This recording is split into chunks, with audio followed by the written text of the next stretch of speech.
Carlos Raimundi. ¿Cómo le va, Carlitos?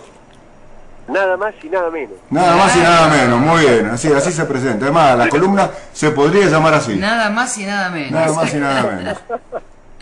Bueno.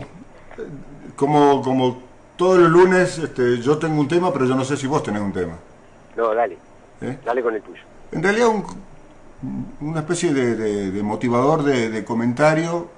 He notado como característica de la nueva embestida, si es que se puede llamar nueva, de cierta oposición, que las denuncias, el denunciódromo, está plagado de denuncias que tienen que ver con lo personal. A ver, doy 2 o 3 ejemplos rápidos. Vudú está enganchado corruptamente con Van den Broele, o como se llame, por el caso Chicone. Axel Kicillof tiene ascendencia judía y es marxista. Kovaldov, como decíamos ahora al principio de la charla de hoy, acusa al gobierno de darle poder a los que no saben, porque son muy jóvenes.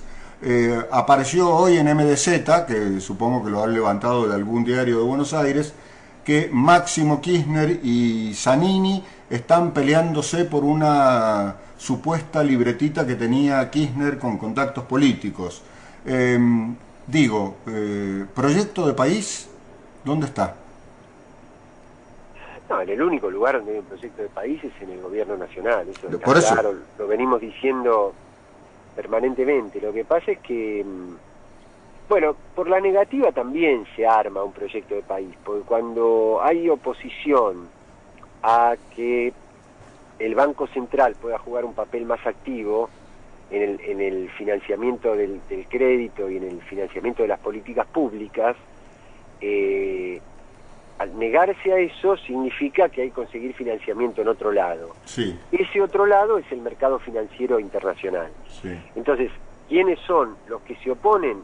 Los que históricamente cobraron grandes comisiones porque representan o a los bancos o porque eran los que comandaban las operaciones de ese financiamiento. Pongo un ejemplo, el secretario de Hacienda de Machinea en el gobierno de la Alianza se llama Mario Vicens. ¿Mario cuánto? Vicens, sí, con B corta, sí, Mario sí, Vicens. sí. Cuando cae el gobierno de la Alianza, a los 6 meses, Mario Vicens es elegido presidente de la Asociación de Bancos Privados Argentinos.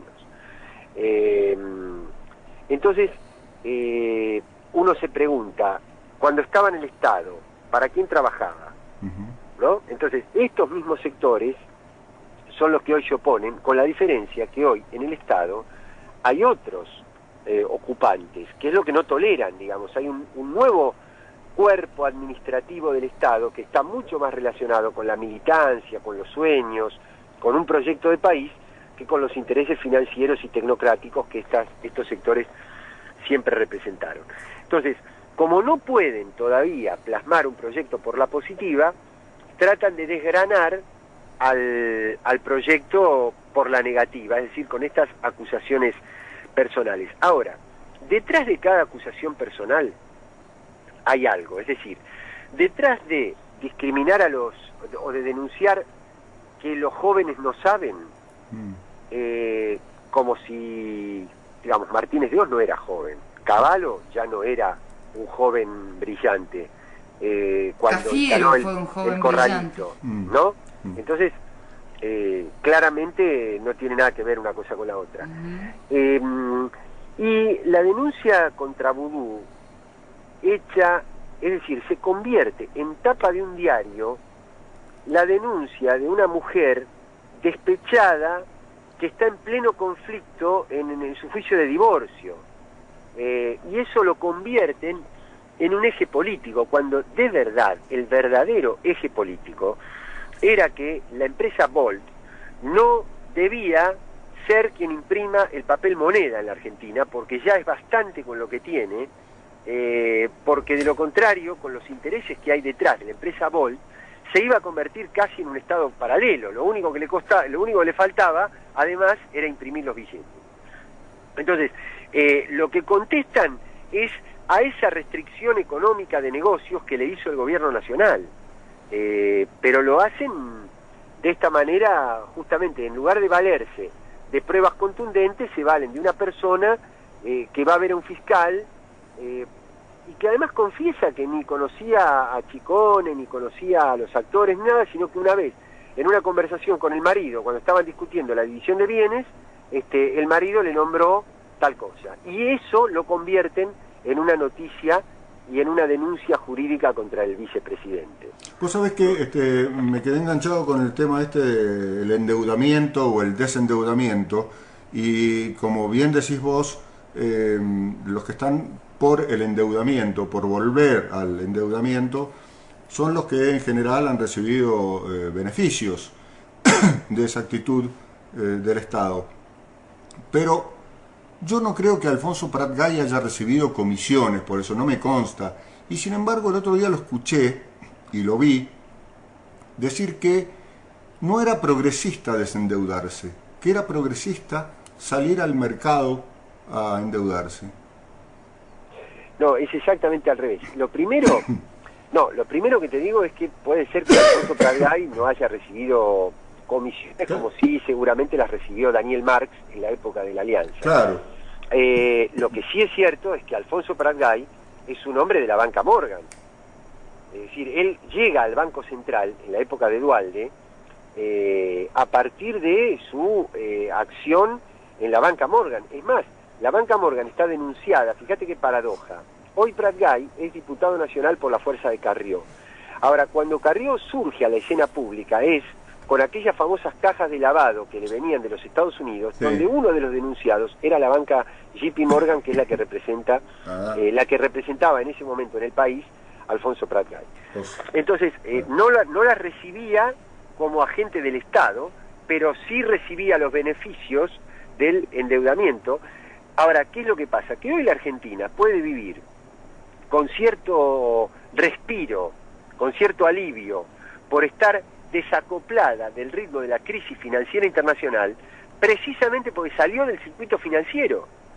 Entonces hay una cuestión política estratégica muy fuerte en endeudar al país y no endeudar al país. Yo creo que lo progresista sigue siendo el desarrollo autónomo, el mercado interno productivo por fuera del circuito financiero que ha provocado la crisis en el mundo, la unidad latinoamericana, crear una moneda y una política común de los países sudamericanos. Digamos, esto es lo que me parece que es progresista. Pero no quiero dejar de decir una cosa, Julio y amigas y amigos del equipo, que es el embate que esta semana hizo el establishment. Yo creo que está todo muy hilvanado, absolutamente hilvanado, y el objetivo es reconstruir el partido del orden, y al no encontrar un candidato por fuera de la coalición oficialista es dañar el interior de la coalición oficialista. Sí, la presencia de Moyano, sí, con Nelson Castro, por ejemplo, sí, el que un hombre como Alberto Fernández, que no tienen ninguna razón, ninguna demanda de audiencia pública, esté durante una semana en los medios a partir de una denuncia completamente inverosímil de censura, me parece que todo. Por ejemplo, el otro día una columna de Julio Bárbaro, creo que sale el día viernes pasado en el diario Clarín, pero el tema no es solamente la columna de Bárbaro, que dice, entre otras cosas, que él pertenece al peronismo que se quedó en la plaza. Está hablando de la plaza de Perón del año 74. Es decir, está todo armado. Moyano denuncia a los niños bien, diciendo que él es el verdadero peronista. Julio Bárbaro dice: yo me quedé en la plaza, a diferencia de los jóvenes montoneros, que son los que hoy están en el gobierno. Y hay que reconstruir el peronismo dialoguista, el peronismo frentista, porque lo que hay en el gobierno no es peronismo, sino que es una especie de reflote del montonerismo, que es en el lugar donde quieren poner a la cámpora y quieren poner a los funcionarios que surgen de los jóvenes convocados por Cristina. Sí, Carlos, es más, dicen que ni siquiera es kirchnerismo lo que hay ahora, porque es como que hacen una visión de Néstor Kirchner, ahora es como el bueno, que fue el salvador, claro. ahora es el bueno, y están en contra precisamente de ese kirchnerismo, el actual gobierno o el actual programa. Bueno, un año atrás decían exactamente lo contrario. Le decían Sí. a Cristina, mire, usted que ya porque la vida, la ley de la vida lo ha dictado así, y acaba de perder a su marido, usted ahora haga lo que tiene que hacer. Es decir, ese semblante más institucionalista, más dialoguista, etcétera, y lo demonizaban a Néstor. Cuando vieron que Cristina, lejos de debilitarse con la muerte de Néstor, asume una conducción muy férrea del proyecto nacional, entonces ahora el bueno es el que está en el recuerdo pero que ya no puede actuar, y la mala es la que actúa y e intenta alinear a los factores de poder, como por ejemplo con el control del comercio exterior, el control de cambios, la reforma de la Carta Orgánica del Banco Central, el quite de áreas petroleras a las multinacionales, el tema de la soberanía en Malvinas, etcétera, etcétera.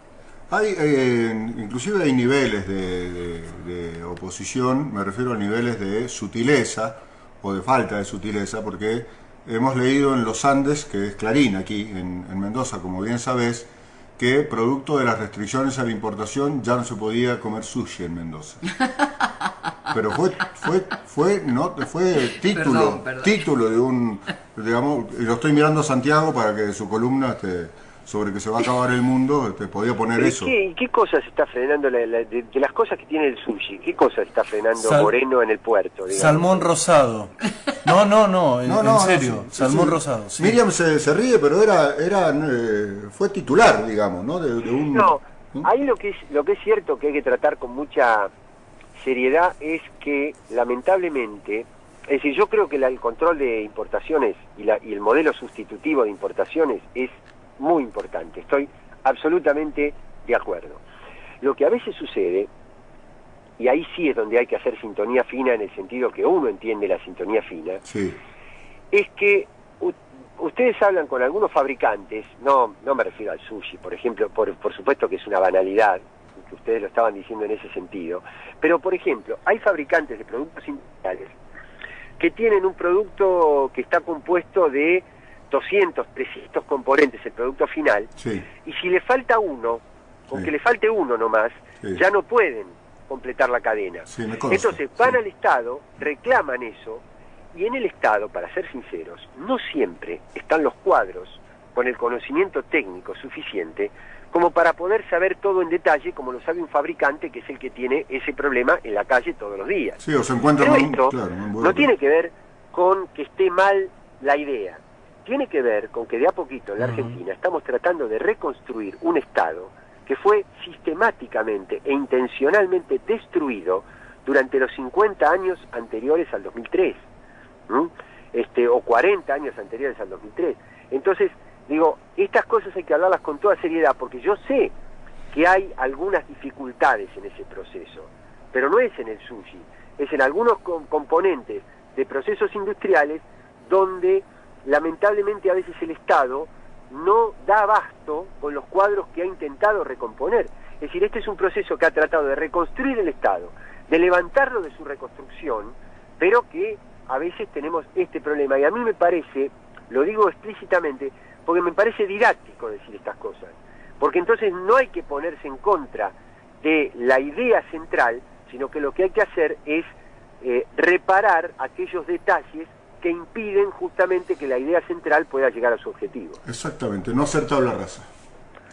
Claro, y además acá el titular de Pymes está, digamos, comprendiendo la situación porque se da cuenta de que se está defendiendo el trabajo que tiene que ver precisamente con el desarrollo industrial y además cuidando no solamente su tarea, sino la de conservar los empleos. Efectivamente.